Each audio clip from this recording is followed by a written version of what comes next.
My name is Jennifer Barnes. I am Menominee from the Menominee Indian Tribe of Wisconsin. I am currently a MSW student, and I researched First Nation students mentorship. So if we can move to the second page.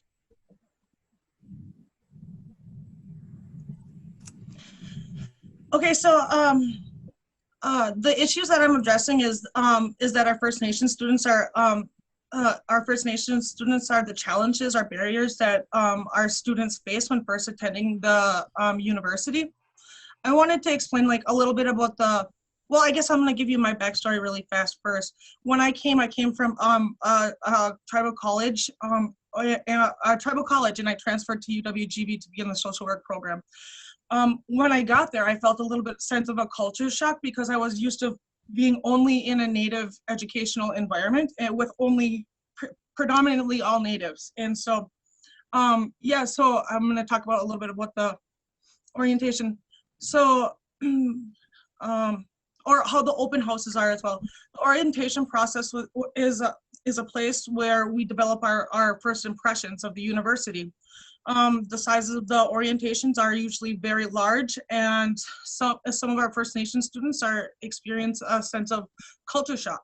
One, they often attend orientation by themselves, and usually it leaves them being the only minority in the orientation, and it's a huge room. You walk in and there's people everywhere, and you just kind of get tossed a folder, and you go sit down in one of their big rooms, auditorium rooms, and that's when you kind of notice that you're the only minority or one of the only minorities in within the orientation.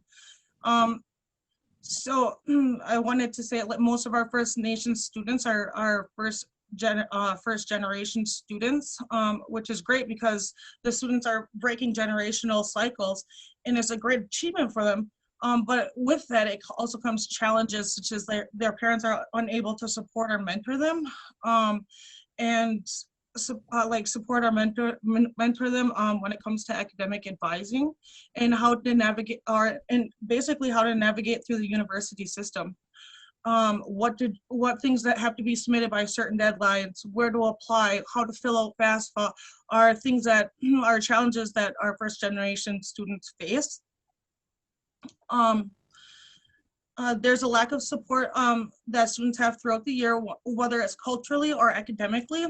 If the student is not an FNS major, does not know about the First Nations department, or know about Mensa within our campus, then that's where that lack of cultural support throughout their time learning is. Students sometimes are expected to answer in classes for all tribal nations, and that's where we as minorities have to do that extra work of explaining to our peers, our classmates, or even teachers.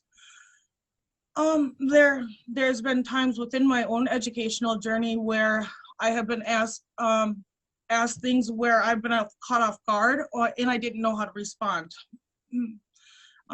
There's a lack of maintaining wellness because they are piled with assignments. They have work, all these other activities that they're obligated to attend. So they're not all in balanced. Can we go on to slide 3, please? Okay. So the First Nation peer mentoring program would help solve those challenges. It provides the opportunity to have ongoing learning. Throughout the year, students will help provide information perhaps about midterms or finals, how to study, where to study, how to use a tutor, any questions that the student might have about college life, basically. It's relevant and relatable to First Nations students if they have a mentor that is of First Nations descent, or anything with a tribal affiliation, or knowledge about tribal nations would be a beneficial mentor for the First Nation students. It's because they don't have to explain their cultural norms. They don't have to, they feel comfortable connecting to campus. They build the knowledge of the First Nations community and department on our campus. And this is where the culture and community become connected. And by connecting those two things, persistent rates and retention rates are higher. And there's also a strong focus on holistic wellness when they are linked with the mentor. For the individual and the community, the students are shown the First Nations department, which is a safe space for them to be their authentic selves. And it provides an opportunity for them to embrace their mind, body, and spirit. Can we go to number 4?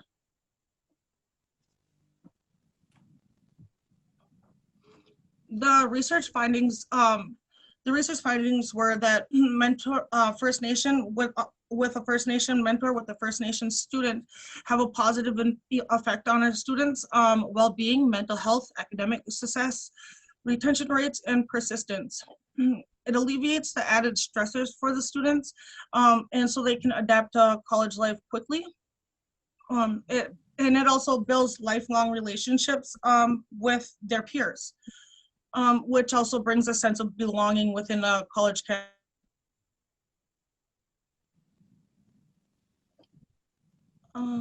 Mentorship. So here are some of the positive effects that I have when I was researching. I have noticed it helps with overall academic success, persistence, retention rates, sense of belonging, builds relationships with other First Nation people. It's less intimidating. It brings that sense of tribal community within the college campus. It brings knowledge about their college education, opportunities, and it helps with their mental health during their college experience. What number? Okay, so this is what we did this year. We actually asked intertribal members to mentor new or transferring students. We created a survey to reach out to First Nation students that were interested in a mentor or mentoring. Created an ongoing resource list, outreach through intertribal and First Nation success coach. And the First Nation students are actually being informally mentored right now through intertribal in a partnership with the First Nation department at UW-GB has with UW Stevens Point, I believe, and it's called Tea Time with Auntie. So those are some opportunities where we get to mentor or relate to the students. The components of the First Nation mentorship program are often communication and accessibility, help the students define their goals and challenges, provide support, inspiration, passion, develop a caring relationship to have mutual respect and trust, as had an exchange of knowledge that helps the students adapt to college life. How it can look in practice is developing a First Nations open house and a link the new and incoming students with their mentor. At the open house, the mentor would provide the tour on campus through a First Nations perspective. They can meet other First Nation students and meet intertribal students. From the open house, the mentor would then form the relationship through meeting with the student weekly. The mentor does wellness checks with the student and provides support. If something happens that goes beyond the mentor's capacity or ability to help, then the student is referred to the First Nation success coach. The First Nation success coach would then take it from there and provide the resources needed for that student. The student is, when the student is met at the First Nation open house, it kind of brings them barriers down and breaks that whole university and kind of brings it down to the First Nation students' education and what's important to that student. And then for slide, I believe 8 or 9, I think. The continued research that is needed is how to implement this program within a university system. The tools and practices that provide information, so that way the mentors develop a successful relationship with their student. I am currently actually working with the GPS program as a student success coach myself, on a macro level and training with their program.